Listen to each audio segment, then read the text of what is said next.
रात के करीब 11 बज रहे थे। सड़क पर इक्का तुक्का गाड़ियां चल रही थी। अपनी नाइट शिफ्ट खत्म करके शीला और निकिता बस स्टॉप पर खड़ी थी। आज तो हमें बहुत देर हो गई।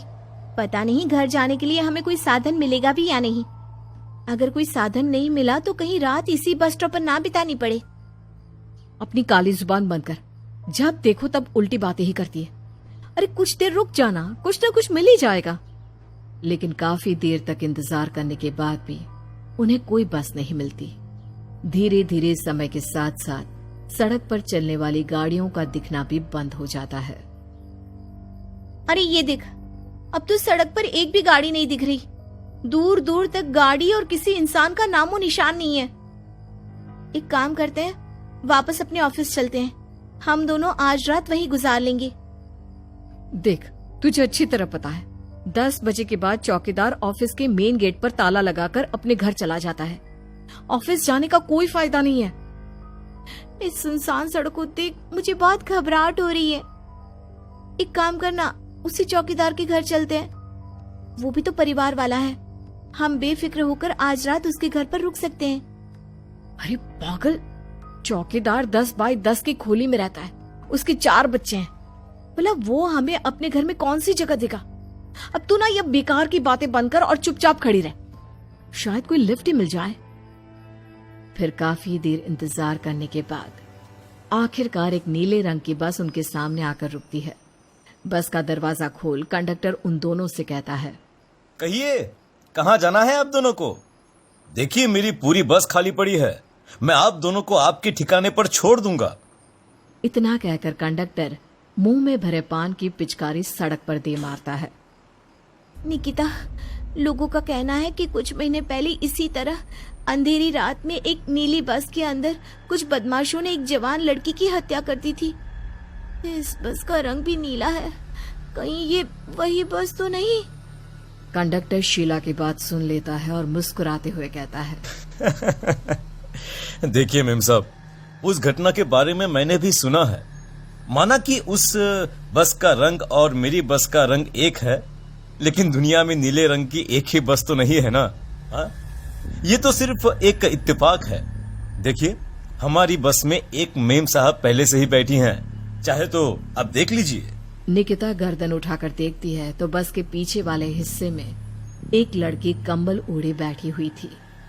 सही तो बोल रहे हैं भैया, बस में पहले से एक लड़की बैठी है। चल अब हम भी बैठ जाते हैं, वैसे भी बहुत देर हो गई है। अरे ठहर जाना निकिता, मुझे डर लग रहा है। अरे तुझे इतना ही डर लग रहा है तो तू यहीं खड़ी रहे, मैं तो चली। अरे तुम मुझे छोड़कर कहाँ जा रही है? मैं भी चलती हूँ। दोनों बस में जाकर बैठ जाती हैं। देखते ही देखते ड्राइवर बस को तेज रफ्तार में चलाना शुरू कर देता है। तभी शीला की नजर पीछे वाली सीट पर अकेली बैठी लड़की पर पड़ती है। उस लड़की की लाल आंखें और उसका आधा जला हुआ चेहरा देखकर शीला घबरा जाती है। सुन निकिता, हमारे पीछे जो लड़की बैठी है ना, उसकी आंखें एकदम खून की तरह लाल और चेहरा किसी चुड़ैल की तरह डरावना दिख रहा है। अरे छोड़ ना, कौन कैसा दिखता है, मुझे इन सब बातों में कोई दिलचस्पी नहीं है। मैं थोड़ी देर झपकी लेना चाहती हूँ, इसलिए अब तू अपनी बड़बड़ बंद कर प्लीज। बेफिक्र निकिता अपनी आंखें बंद करके बैठ जाती है। दूसरी ओर बस जंगल के रास्ते में पहुंची है। चारों तरफ घना अंधेरा और साथ ही जंगल में मौजूद जंगली जानवरों की डरावनी आवाजें शीला को और भी ज्यादा डराए जा रही थी। थोड़ी ही देर में बस एक बरगद के पेड़ के पास से गुजरती है। तभी अचानक बरगद की डाल पर बैठी एक बिल्ली कूदकर खिड़की के रास्ते शीला की गोद में आ गिरती है। मर गई रे, बचाओ मुझे, कोई बचाओ। शीला के चिल्लाने की वजह से निकिता की आंख खुल जाती है और वो भी घबराकर इधर उधर देखने लगती है। तभी पीछे वाली सीट पर बैठी लड़की उठकर शीला के पास आती है और बिना कुछ कहे उस बिल्ली को शीला की गोद से उठा उसे सहलाते हुए अपनी गोद में लेकर वापस अपनी सीट पर जाकर बैठ जाती है। अरे शीला, तू तो बहुत ही डरपोक है। जरा जरा सी बात पर उछल पड़ती है। मैं कल से अकेले ही सफर करूंगी। अरे मैं क्या करूं? वो बिल्ली अचानक मेरी गोद में आ गिरी। अपनी बकवास बंद कर और मुझे चैन से सोने दे। इस तरह शीला को डांटकर निकिता फिर सो जाती है, पर तभी अचानक एक झटके से ब्रेक लगाकर ड्राइवर बस को रोकता है। शीला खिड़की से बाहर झांक कर देखती है तो उसे सड़क के किनारे एक काला आदमी खड़ा दिखाई देता है। उसकी बड़ी बड़ी दाढ़ी और अजीब से कपड़े देखकर शीला को घबराहट होने लगी। क्या हुआ ड्राइवर भैया, आपने बस क्यों रोक दी? अरे वो देखो, वहाँ वो सड़क के किनारे एक आदमी खड़ा है, उसी के लिए मैंने बस रुकवाई है। शीला निकिता को धक्का देकर नींद से जगाती है। अरे अब क्या हुआ? वो देख, सड़क किनारे कितना डरावना आदमी है। उसका अजीबोगरीब हुलिया देखकर लगता है जैसे कोई शैतान खड़ा हो। अब शीला की तरह निकिता भी उस आदमी को देखकर थोड़ा डरने लगती है। कंडक्टर, क्या तुम उस आदमी को बस में चढ़ाने वाले हो? उसे देखकर हमें डर लग रहा है, उसे बस में मत चढ़ाओ।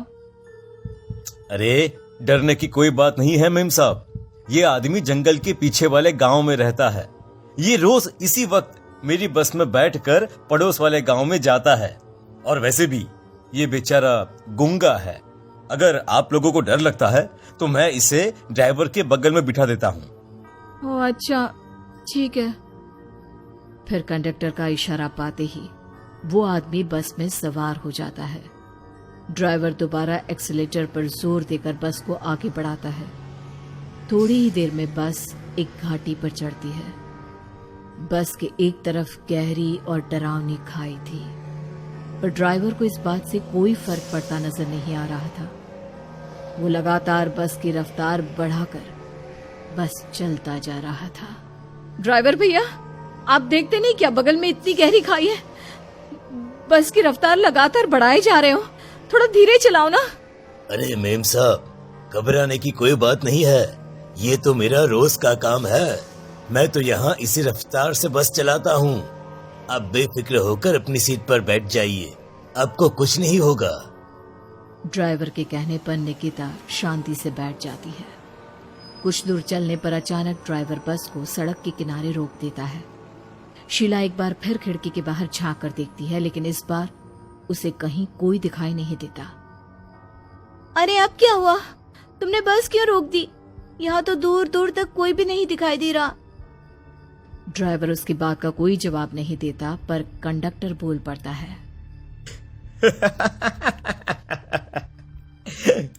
ये हमारी फेवरेट जगह है, हम अपने सारे अच्छे काम यहीं पर करते हैं। अब हमारा प्रोग्राम खत्म होने के बाद ही बस यहाँ से आगे बढ़ेगी। इतना कहते ही कंडक्टर सीट के नीचे रखी एक शराब की बोतल निकालता है। अरे ये सब क्या है? तुम्हारे बस में सवारी बैठी है, उन्हें घर पहुंचाने की जगह तुम यहाँ सड़क के बीच में बस रोककर शराब पियोगे?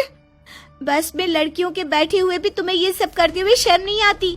कंडक्टर कोई जवाब नहीं देता और मुस्कुराते हुए शराब पीने लगता है। तभी ड्राइवर और दूसरा आदमी भी कंडक्टर के साथ मिलकर शराब पीने लगते हैं। निकिता, मुझे इन तीनों के इरादे कुछ ठीक नहीं लगते। हमने इस बस में बैठकर बहुत बड़ी भूल कर दी। तू घबरा मत, मैं हमेशा अपने पर्स में छोटा सा चाकू रखती हूँ। उसके रहते ये तीनों हमारा कुछ नहीं बिगाड़ पाएंगे। देखो गज्जू भैया, हमारी बस में इस समय 3 जवान लड़कियां बैठी हैं। कहो कहो सबसे पहले किसका शिकार किया जाए? मैं तो कहता हूँ कि सबसे पहले वो जो पीछे अकेले जो बैठी है ना, उसे पकड़ कर लाओ। उसके बाद इन दोनों का प्रोग्राम फिट करेंगे। ठीक है, जैसी तुम्हारी मर्जी। अब वो आदमी पीछे वाली सीट पर बैठी लड़की के पास पहुंचकर उसका हाथ पकड़ लेता है, लेकिन तभी अचानक उस लड़की की आंखें जरूरत से ज्यादा बड़ी और लाल होने लगती है। उसका चेहरा गुस्से से लाल और उसके मुंह से नुकीले दांत दिखने लगते हैं। अरे अरे अरे ये क्या? ये लड़की अचानक इतनी खतरनाक कैसे बन रही है? इतने में वो लड़की उस आदमी को उठाकर वहीं सीट पर पटक देती है। मुझे हाथ लगाएगा, तेरी इतनी हिम्मत! जोर से चीखते हुए वो लड़की उस आदमी पर हमला कर देती है और पल भर में ही उस आदमी का काम तमाम हो जाता है। ये देख ड्राइवर और कंडक्टर के होश उड़ जाते हैं। इतने में ड्राइवर अपनी जान बचाने के लिए तुरंत बस से बाहर कूद जाता है, पर तभी बस के पीछे की तरफ से तेजी से आ रहा एक ट्रक उसे कुचल कर चला जाता है। एक ही पल में अपने दोनों साथियों की मौत देख अब कंडक्टर के हाथ पैर कांपने लगते हैं। ये सब देख निकिता और शीला के भी होश उड़ जाते हैं। वो चुपचाप अपनी सीट पर ही छुप कर बैठी रहती हैं। अरे अरे अरे कौन हो तुम और तुम इतनी भयानक कैसे बन गई? अब वो लड़की गुस्से में गुर्राते हुए कंडक्टर का गला पकड़ लेती है। इतनी जल्दी मुझे भूल गए? कुछ महीनों पहले तुम तीनों ने बड़ी बेरहमी से मेरी हत्या की थी और फिर शहर छोड़कर भाग गए। कई दिनों से मैं तुम तीनों के इंतजार में भटक रही थी। आज जाकर मेरा बदला पूरा होगा। अब तू भी अपने साथियों की तरह जहन्नम पहुंच जाएगा। अब वो लड़की कंडक्टर को उठाकर बस के पास मौजूद खाई में फेंक देती है। कंडक्टर एक बड़े पत्थर से जा टकराता है और उसकी भी मृत्यु हो जाती है। दूसरी तरफ ये सारा नजारा देख शीला और निकिता बेहोश हो जाती है। अगली सुबह जब उन दोनों को होश आता है तो वो अपने आप को एक सरकारी अस्पताल में पाती है।